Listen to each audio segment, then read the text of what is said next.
Por eso, por esta razón, las primeras imágenes que les presento son las del Papa Francisco y las del Santuario de Aparecida, donde se realizó esta quinta conferencia. La exposición va a tener 5 puntos. Primero vamos a hablar de María en el documento de Aparecida. En segundo lugar, me voy a referir al Papa Francisco y su relación con Aparecida, algunas palabras más de las que acabo de decirles. En tercer lugar, vamos a ver qué significa María y discípula misionera. Vamos a hablar del ícono de la visitación, que sería la imagen en la cual la iglesia puede verse como en un espejo, llamada a salir de sí misma e ir a la ayuda, ir en visita hacia los demás, y unas perspectivas para la Mariología contemporánea. La Mariología es la parte de la teología que estudia a María, sería algo así como la teología de María, como el objeto, el único tema de la teología es Dios. Podríamos decir que el tema de la Mariología es cómo Dios se nos manifiesta a través de María. Bien, en un primer momento, María en el documento de Aparecida. Esta conferencia de todo el episcopado latinoamericano se celebró en el mismo santuario de Nuestra Señora de Aparecida y constituyó una experiencia mariana cercana a la piedad popular. Es la primera vez que una conferencia general del episcopado se celebra en el santuario mismo. Esta es la quinta conferencia. La primera se realizó en Río de Janeiro, convocada por Pío XII, y en esa conferencia se fundó el CELAM. La segunda conferencia tuvo lugar en Medellín en 1968, que fue para hacer una lectura de la realidad latinoamericana a la luz del concilio. La tercera fue en Puebla y estuvo marcada por el documento de Pablo VI, Evangelii Nunciandi, y su tema fue comunión y participación. La cuarta se celebró en la República Dominicana, en Santo Domingo, con motivo de los 500 años de la llegada del Evangelio o de los españoles a estas tierras.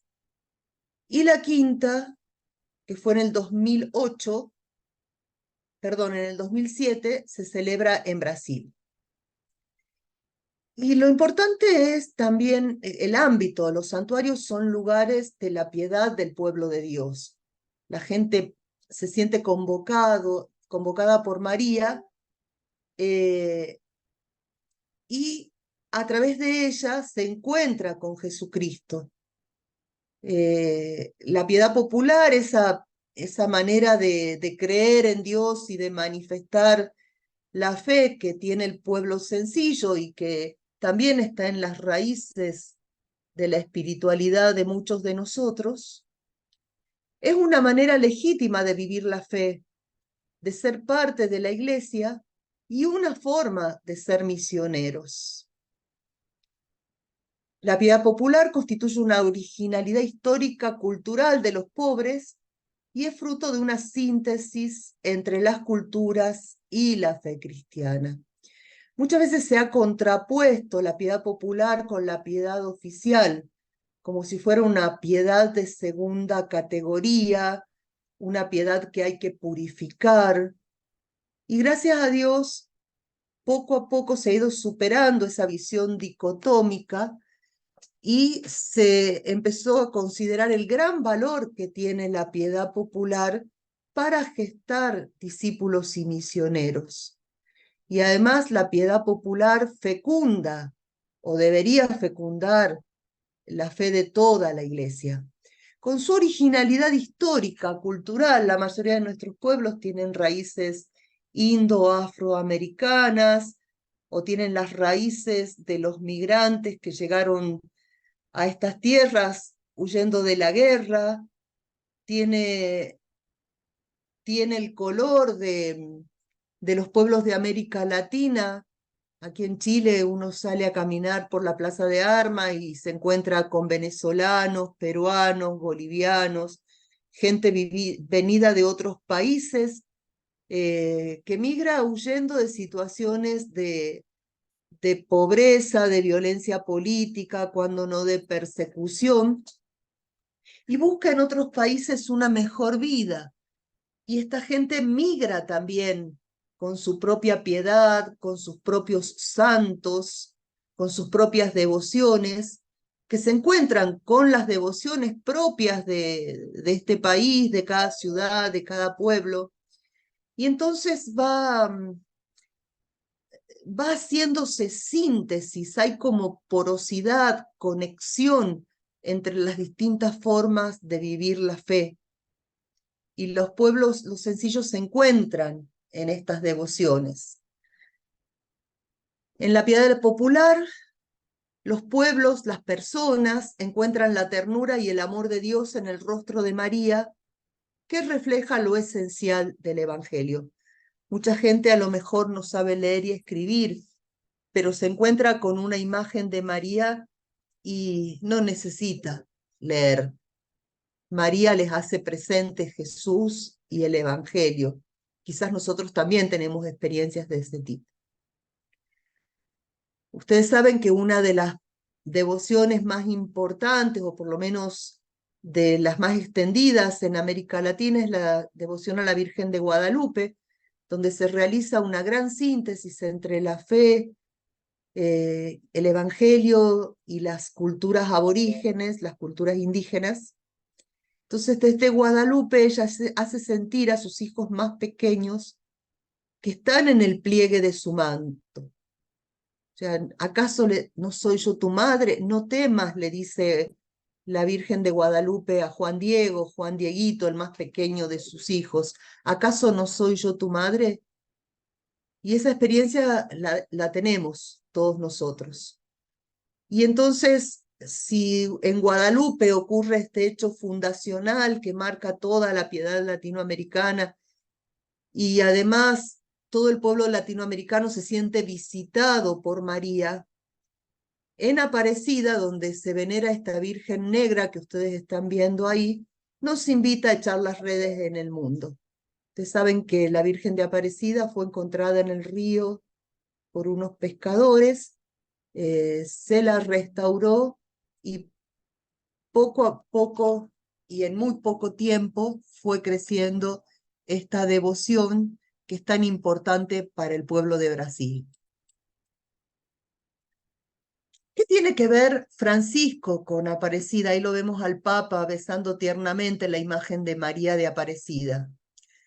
Como les decía al principio, el cardenal Jorge Mario Bergoglio fue presidente de la comisión de redacción del documento donde dejó impresa su huella personal. El actual prefecto de la Congregación para la Doctrina de la Fe, el padre Víctor, bueno, el cardenal Víctor Manuel Fernández, dice que precisamente esto, que en Aparecida, acá y allá, se encuentran expresiones muy propias de Bergoglio. Entonces, cuando Francisco es nombrado obispo de Roma, él prefiere llamarse obispo de Roma y no sumo pontífice, papa, es obispo de Roma en comunión con los obispos de toda la iglesia. Él va a entregar a la Iglesia Universal la riqueza de la tradición teológico-pastoral latinoamericana expresada en el documento de Aparecida. Pero no solo en el documento de Aparecida, el documento de Pablo VI, la Evangelii Nunciandi, tiene mucha influencia también en el pensamiento de Francisco. Y entonces, en el documento de Aparecida, Evangelii Gaudium, y Evangelii Nunciante, influyen en la redacción de Evangelii Gaudium. Evangelii Gaudium es el primer gran documento que nos ofrece Francisco y se conoce como el documento programático, porque allí se contiene el programa de su pontificado. Y si nosotros lo volvemos a leer, a este documento, a Evangelii Gaudium, y prestamos atención a lo que el Papa ha ido realizando desde el año 2013 hasta el 23, en estos 10 años, vamos a ver que prolijamente el Papa ha ido poniendo en práctica esas cosas que ya anunciaba en Evangelii Gaudium. Evangelii Gaudium significa la alegría del Evangelio.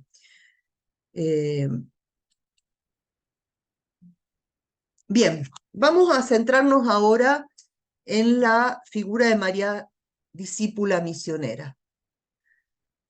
Esa es una pintura del pintor de la Liberación, Cerezo Barredo, un hermano claretiano que fue pintor, que en un mural que es mucho más amplio, representa a María con los brazos extendidos cantando el Magnificat.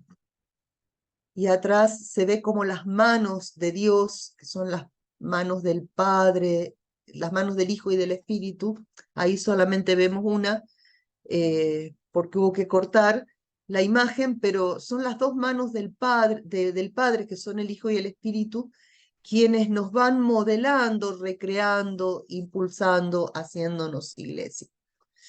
El Papa Francisco en Evangelii Gaudium dijo que la iglesia necesita reformarse, que solamente hay un camino para la reforma de la iglesia. Ese camino es la misión. Entonces va a hablar de la reforma de la iglesia en salida misionera. Esto está relacionado con lo que afirma Aparecida en su número 278, que dice que la misión es inseparable del discipulado. Por eso somos siempre discípulos misioneros, no discípulos y misioneros, sino discípulos misioneros. Son como dos caras de una misma medalla. Aquel que se ha encontrado con el Señor, como ocurrió con los primeros discípulos, siente la necesidad de ir a anunciarlos a los demás. Entonces sale, va y le dicen, he visto a alguien, los demás se acercan, quieren ser sus amigos, quieren ser sus discípulos. María, discípula misionera, se sitúa más cerca de la experiencia de fe, de la experiencia creyente de las personas cristianas de todos los tiempos y culturas. Eso está cerca de todos nosotros como discípula y misionera. El discípulo es el que aprende del maestro y el misionero es el que es enviado. Pero dice el Papa, no necesitamos grandes formaciones, grandes cursos. Necesitamos, evidentemente, formarnos para ser misioneros. Pero para salir al encuentro de los demás y llevarles una buena noticia, para salir al encuentro de los demás en una actitud de servicio, basta habernos encontrado con el Señor. María está totalmente dirigida a Jesús, va a decir el Padre, el Papa. Va a decir que es más discípula que madre. Nosotros nos hemos acostumbrado a llamarle madre a María, pero en realidad María es madre porque discípula, porque el discípulo es el que escucha, y María supo acoger en su corazón la palabra de Dios y guardarla hasta el punto de que la palabra de Dios se haga carne en ella y a lo largo de su vida se haga carne en su corazón. Entonces es más discípula que madre, es más hermana nuestra que madre. Ella es una de nosotros, no es una diosa, es una mujer a través de la cual Dios se hizo hombre. Y a través de nosotros, como discípulos como ella, Jesús también se va haciendo carne en cada tiempo, en cada época, en cada país, en cada lugar. Entonces yo creo que este misterio de la encarnación que estamos meditando, porque nos estamos preparando para la Navidad, nos puede iluminar para nuestra oración en este tiempo. En la experiencia de unicidad con la Trinidad vivida por María en el acontecimiento de la encarnación, se encuentra la raíz más profunda de su ser misionero. Cuando nosotros nos encontramos con Jesús, experimentamos el amor del Padre y el fuego del Espíritu. Y es una experiencia única, total, abarcante, es una experiencia de unicidad con la Trinidad, que María la vivió primero y la vivió en el acontecimiento de la encarnación, porque cuando Jesús empieza a crecer en su seno, es Jesús, es la segunda persona, es el Verbo que se hace carne, pero con el Verbo está el Padre y con el Verbo está en el Espíritu, en una continua circulación de amor entre unos y otros. En este encuentro con la Trinidad, con el amor de Dios manifestado en Jesús y originado o infundido en nuestros corazones por el Espíritu Santo, está el origen de nuestro ser misionero. Una pequeña reflexión sobre el significado de la visitación. La visitación podemos decir que es el icono de la Iglesia en el camino de fe y de caridad. ¿Queremos saber cómo ser iglesia misionera? Pues miremos el texto de la visitación. No sé, Adrián, si tenés una Biblia por ahí y nos querés leer el texto de la visitación. Por supuesto.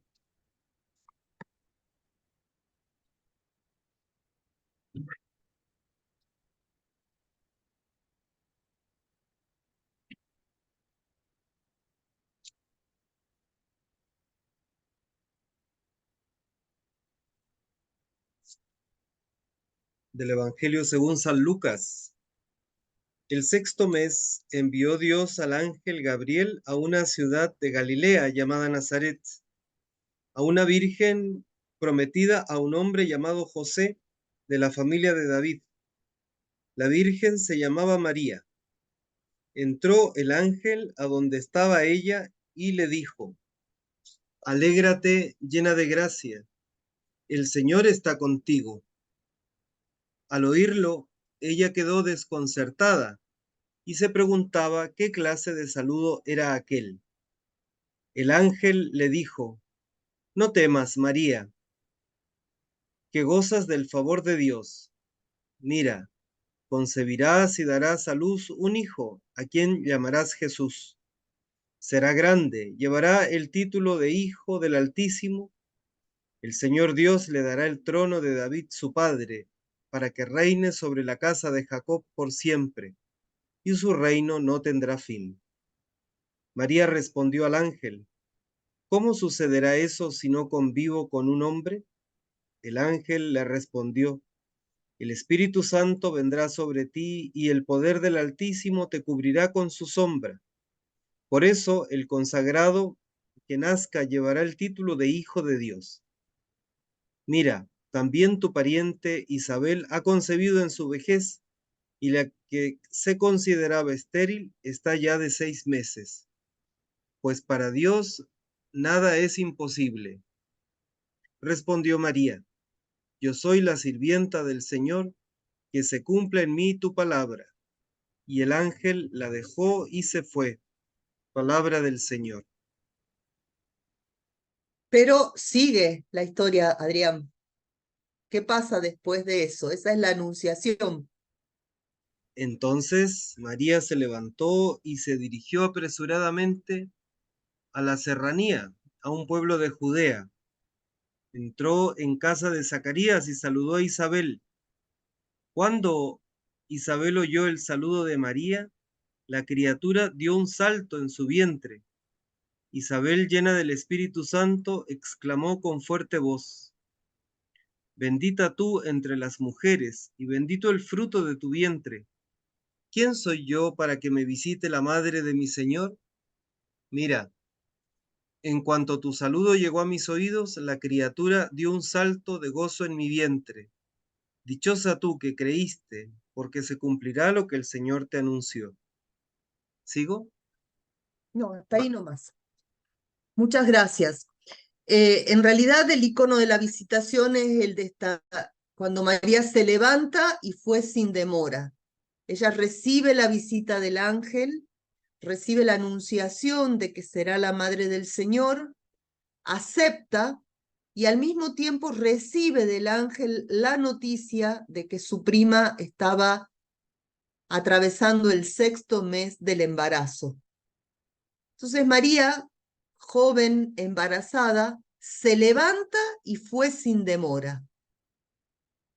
Entonces, en el Evangelio no se dice que este texto se llame la visitación. En todo caso, si algunas Biblias le ponen ese título, es un título para que lo entendamos.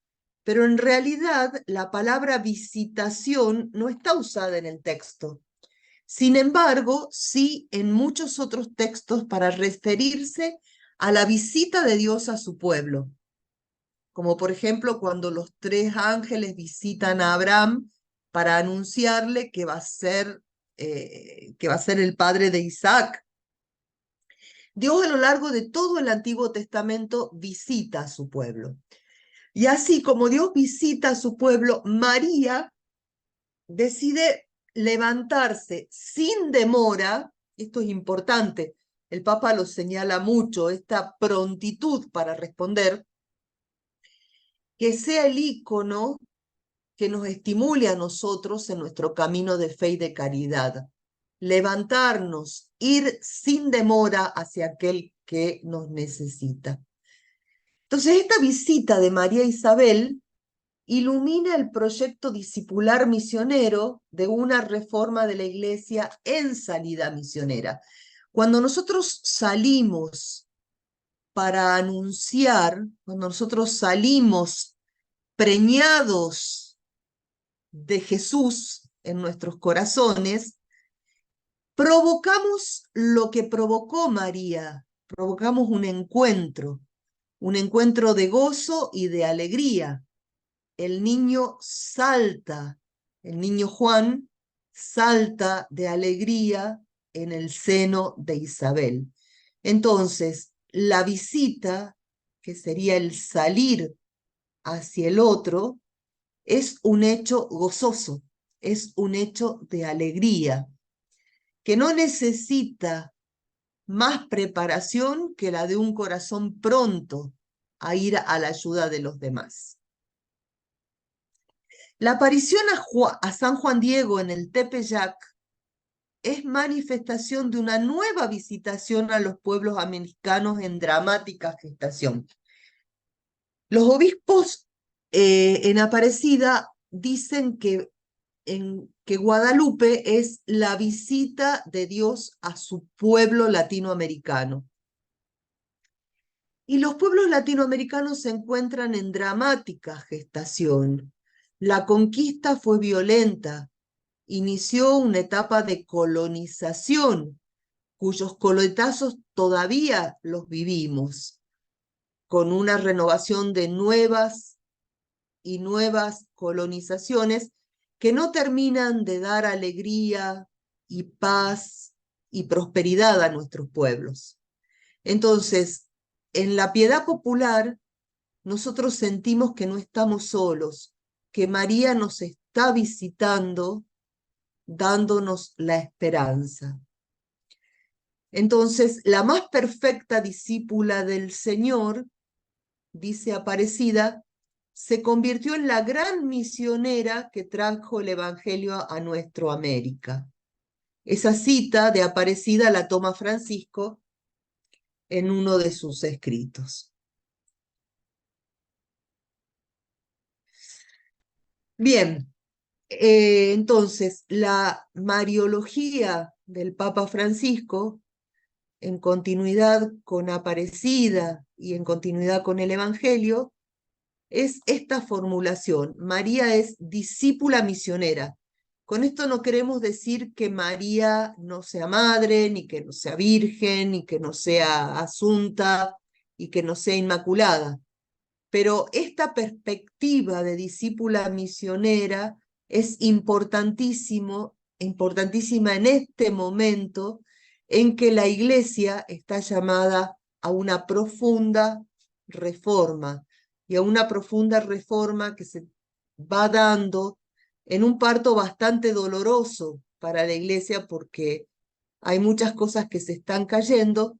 Sin embargo, los discípulos misioneros bautizados, que tienen el sacerdocio común de los fieles por el bautismo y el sentido de la fe del pueblo de Dios, siguen caminando a pesar o para levantar una iglesia muy castigada por la crisis de un clericalismo duro, injusto, devastador. Entonces, ¿cómo vamos a hablar de María hoy? Esa es la idea de una Mariología contemporánea. Incorporar a la Mariología los signos de nuestro tiempo. Hablar de María en el contexto, por ejemplo, de la grave crisis socioambiental, del desafío de la interculturalidad, que no es fácil. No sé ustedes, pero el hecho de salir y encontrarse con tanta gente diversa, con tantas costumbres tan distintas a las nuestras, muchas veces también marcadas por la delincuencia y por una serie de problemas humanos bastante tristes, digamos, y peligrosos, pero es el desafío de la interculturalidad, de enriquecernos con la cultura del otro y que eso sea recíproco. El signo de la política, por ejemplo, que está tan depreciado también en nuestro tiempo: la paz, la justicia social, los pobres y descartados de este mundo; el ecumenismo o diálogo entre todos los que creemos en Jesús; y el diálogo interreligioso, el diálogo entre todos los que creemos en Dios. Estas cosas son muy importantes en este mundo que está tan amenazado por la violencia y por la guerra. La guerra de Rusia y Ucrania, la guerra de Israel y Hamás, las pequeñas guerras o violencias que se dan en nuestros países, las violencias cotidianas en el barrio, entre las familias, en las comunidades. Un segundo punto importante es incorporar la perspectiva femenina, las teologías hechas por mujeres indígenas y afrodescendientes en el lenguaje eclesiástico. La imagen que tenemos de María es una imagen construida por varones y por varones célibes, que eran los únicos que tenían acceso a la formación teológica. Hoy en día las mujeres con formación teológica en las pequeñas escuelitas parroquiales o en las comunidades cristianas, pero también en la universidad, están hablando de María de otra manera, con otro lenguaje, porque la mariología tradicional tenía el sesgo de la perspectiva masculina.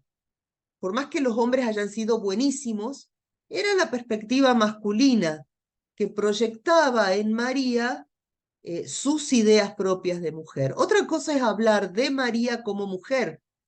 Entonces es bien importante poder decir, preguntarles a las mujeres y decir con toda libertad: para nosotras, mujeres, ¿quién es María o qué nos dice María?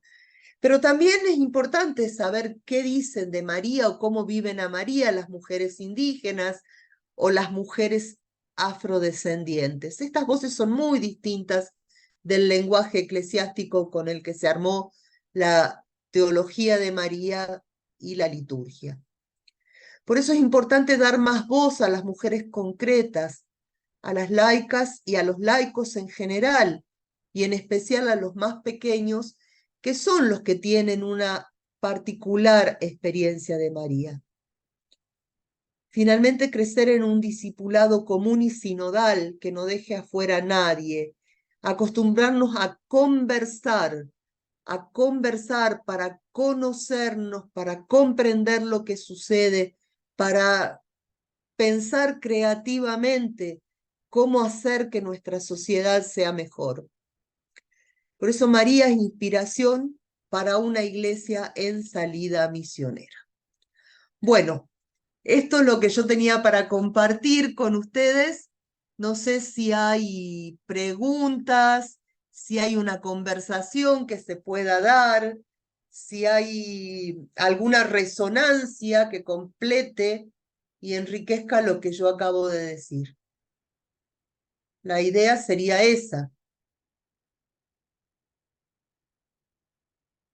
aunque somos poquitos Sí, los que poquitos, están pero en el no, Zoom. no por eso ¿Qué? menos, poquitos, pero no por eso menos profundos. Por eso podría ser que abran la ¿Sí? cámara los que quieran y que escriban en el chat. No sé si están en el Facebook, también vos estás También, siguiendo por el Facebook. también nos están Eh, siguiendo por el Facebook, les saludamos y les invitamos a participar a través de sus preguntas o comentarios.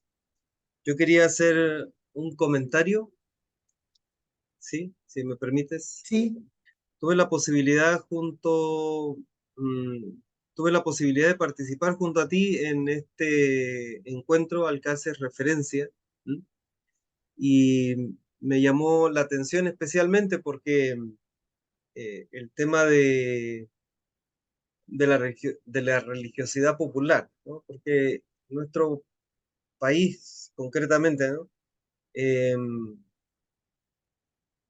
es un país que uno, quiero decir tres cosas, es un país cada vez en un proceso de laicización, diría yo, pero no sé si en una perspectiva positiva. ¿M? Me explico. Claro que es necesario el mismo proceso que yo creo estamos haciendo en la iglesia, ¿no? De transitar no sin dolor, como tú expresabas recién, ¿no? Transitar de un modelo donde la presencia del sacerdote, incluso donde la imposición del sacerdote, donde el clericalismo ha sido fuerte, ¿no? Y en algunos ámbitos todavía lo es. Pero uno a estas alturas ya sí se da cuenta que hay un tránsito. Pues del mismo modo que ese tránsito se da, insisto, no sin dolor, no sin problemática, no sin violencia en algunas situaciones. Del mismo modo, en la sociedad estamos viviendo un tránsito hacia una sociedad eh, más laica, ¿no? Y solo lo utilizo esta imagen para tratar de hacer una analogía. Y así como uno puede en el proceso darse cuenta de muchas cosas positivas y sí que duda cabe de los dos tránsitos, en la iglesia sucede que muchos hermanos y hermanas creyentes en el proceso simplemente se han descolgado, en el proceso, dentro de la iglesia me refiero, eh, porque no se sienten cómodos, por la razón que quieran, ¿no? O que todas, por supuesto, son válidas en la medida en que son decisiones personales. Pero también en la sociedad, en este tránsito de una cultura eminentemente religiosa a una cultura ya más laica, tampoco sé si este tránsito está colmando, digamos, eh, las expectativas, las esperanzas y más profundo aún, el sentido de la vida, ¿no? Que de alguna manera daba con toda su problemática la situación anterior, ¿no? Con toda su negro y blanco, ¿no? Con toda su gama de tonalidades, ¿no? ¿no? No sé si ese proceso de crisis nos está trayendo toda la luz que quisiéramos, ¿no? Y en ese sentido, porque en realidad si uno mira la historia, se da cuenta que toda sociedad, toda institución, como que en la medida en que está formada por seres humanos, siempre vive en momentos de crisis. ¿Ah? La única diferencia con el estado anterior es que no teníamos medios a través de los cuales informarnos, buscar alternativas. Hoy sí, y entonces quizás por eso mismo nos resulte tan impactante, ¿no? No habrá ahí, y esta es la pregunta, ¿no? No habrá ahí una intencionalidad, diríamos, desmovilizadora en uno y otro ámbito, es decir, al interior de la iglesia y focalizar, ¿no? Esta dimensión de la crisis y focalizar esta dimensión de una sociedad cada vez más laica, con un propósito de desmovilización, sin negar lo anterior. Pero insisto, siempre ha habido situación de crisis, siempre ha habido... Eso quería participar. Como pregunta, digamos. A mí me parece que la palabra crisis no está de más, digamos, es algo que lo sufrimos en el ámbito de las relaciones, en los ámbitos de las relaciones familiares, lo sufrimos porque los referentes en los que los referentes que nos han ayudado a crecer ya no son referentes. Si estamos en un cambio de época, eso no podemos negarlo. Un cambio de época es donde es como un terremoto, digamos así, ¿no? Entonces, pero me parece que en este terremoto hay muchas luces en el camino. Por ejemplo, si el sacerdocio, el sacerdocio clerical, se nos ha desmoronado por los escándalos, se nos ha desmoronado por el autoritarismo, se nos ha desmoronado porque ya no hay vocaciones, empieza a surgir la convicción de fe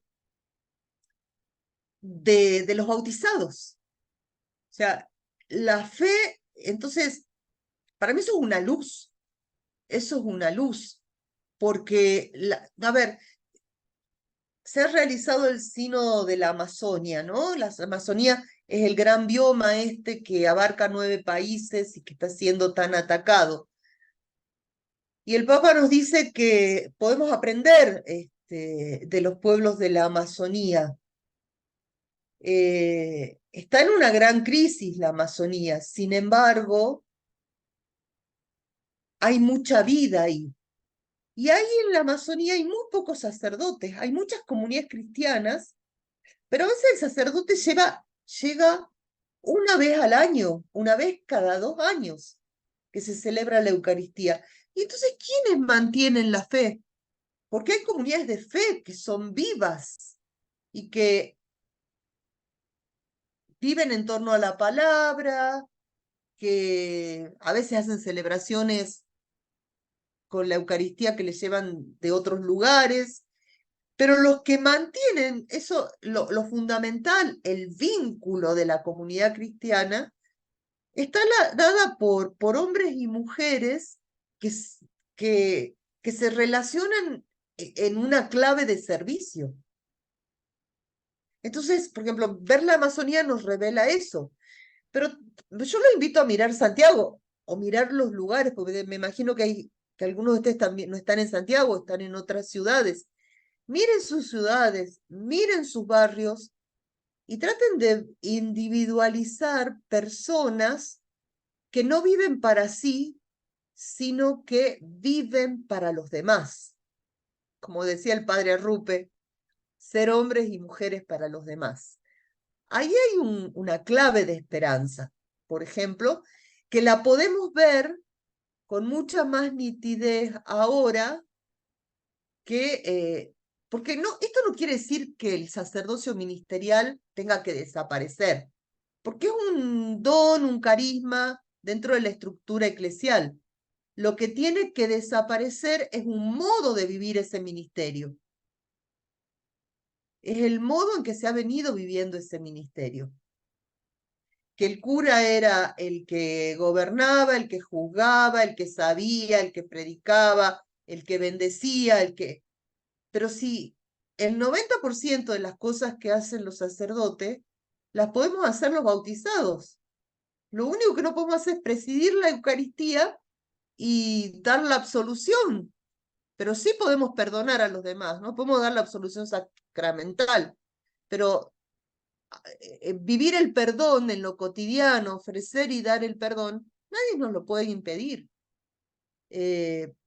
Entonces, creo que es un momento de tomar conciencia de ese 90% de cosas que los bautizados sí podemos hacer y vivir en nuestras comunidades. No necesitamos que esto se haga en el templo. El templo de Jerusalén se destruyó en el año 73, creo, con la invasión romana y no se volvió a reconstruir nunca más. Sin embargo, la fe de Israel se mantuvo. Hay muchos lugares en donde los templos se han destruido, pero es que nosotros no somos templos de piedra, somos templos de carne, somos personas las que hacemos el templo. Entonces, como que habría que recrear el sentido comunitario, recrear una iglesia ministerial, y no que sea necesariamente con ministerios reconocidos, pero el ministerio de sanar, de acompañar, de aconsejar, de enseñar, tantas cosas, el de dar de comer, denles ustedes de comer, tantas cosas que podemos hacer nosotros y que no nos dábamos cuenta porque había un cura que las hacía o porque teníamos que pedirle permiso para hacer esas cosas. Entonces me parece que estamos en un tiempo muy potente para que la iglesia, comunidad discípula misionera, resurja con otro rostro. Y entonces también, capaz que al final de este proceso, la iglesia pueda resurgir con ministros que encarnen ese ministerio de otra manera. No sé si me hago entender. Absolutamente. Porque no se trata... Pre- ¿Qué? sí, digo que absolutamente, sí, absolutamente. Pregunta Juan, Juan Burgos, pregunta, ¿qué diría María de Nazaret en esta situación actual que está viviendo América Latina con todo lo que está pasando en lo político, social y religioso? ¿Surgiría un nuevo Magnificat? Pregunta. Y el Magnificat lo vamos a poder cantar nosotros si nosotros sabemos descubrir a Dios que actúa desde lo profundo de la historia, desde lo profundo de nuestras vidas. O sea, al, al reino no lo traen Milei, ni Boric, ni Maduro, bueno, por poner algunos ejemplos, ¿no? Ni Lula. No son los líderes políticos los que traen el reino. Hay regímenes políticos que se acercan más al proyecto del reino y otros que no. Pero en realidad, sea quien sea el que gobierne, la levadura está mezclada en la masa, la levadura del reino. La levadura del reino está mezclada en la harina y está lista para fermentar desde dentro. Entonces, nosotros en la medida en que nos comprometamos desde la vida cotidiana, en nuestra tarea, en el ejercicio de nuestras profesiones, en las familias, en los lazos y vínculos que vayamos creando, viviendo la paz, la justicia, la solidaridad en defensa del bien común, desde los ámbitos más pequeños o en los que nos toque, capaz que a algunos les toque otros a más ambiente, vamos a poder cantar el Magnificat. María cantó el Magnificat en una época en que estaban bajo la opresión romana, no se olviden. O sea, y sin embargo pudo visitar a Isabel y cantó el Magnificat. Y después, bueno, vino la persecución, la huida a Egipto, la vuelta, siguieron las dificultades y bueno, y a su hijo lo mató también el imperio. Y no solo el imperio, sino el culto, el templo, los sacerdotes fueron los que condenaron a Jesús. Y sin embargo resucitó, sin embargo resucitó. Entonces la fuerza de la resurrección, yo tenía un amigo jesuita que se murió el año pasado, que se llamaba, o se llama Víctor Codina, él decía desde abajo, Dios actúa desde abajo, desde el de profundis de la historia, desde ahí. Entonces, si sabemos vivir eso, sí que vamos a cantar el Magnificat. No podemos permitir que el Magnificat se acalle, porque Dios sigue haciendo obras grandes en nosotros. No sé si respondo, Juan Carlos Burgos. Pues él responderá en el chat. Digo que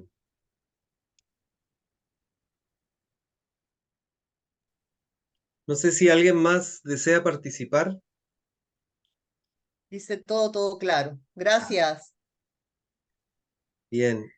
En consideración a la hora, que ya son las 9, en primer lugar darte las gracias por tu tiempo, porque eh, especialmente por tu tiempo, porque vemos y se te nota que estás cansada por una semana intensa de reflexión, y bueno, y de vivencia también, ¿no? En este encuentro al que hacía referencia, que ha sido en lo que yo he podido participar muy maravilloso, no solo como instancia reflexiva, sino también como instancia de encuentro, encontrarnos más allá de la virtualidad, face to face nos hace siempre muy bien.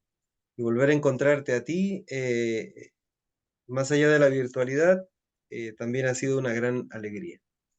Gracias a quienes se conectan con nosotros a través de este medio y a través de Facebook y a través de YouTube, donde quedará alojado este video y donde se seguirá viendo.